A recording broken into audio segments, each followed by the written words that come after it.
Hi everyone, welcome to Code Sci-Fi. In the previous tutorial, we have learned how to create a post component including a like component, but it's only a single post. What if we have multiple posts from the server to display? Of course we can copy and paste the post directive multiple times like this, but this is not really scalable.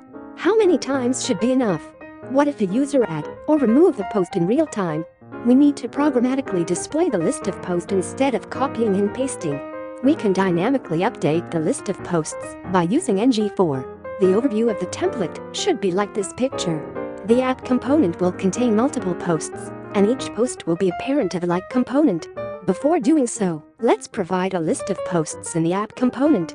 Right now we will hardcode the list, but it's not recommended to store data in the component like this.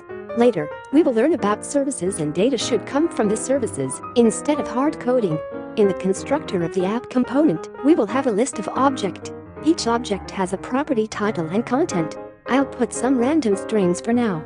Now open the app.component.html to modify the template. We will need a container outside of the posts. Using ngFor directive, we can iterate through the list of posts by declaring an object post.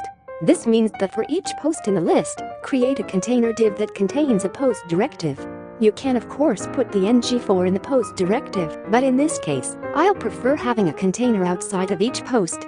Don't forget the leading asterisk in ngFor. It is an essential part of the syntax. Now each post directive needs some inputs. Remember that each post has a title and content. We can use them as inputs here. See the result?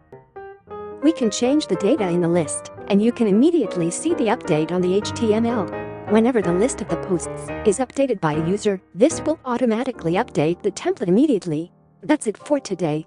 Thanks for watching this video. Goodbye.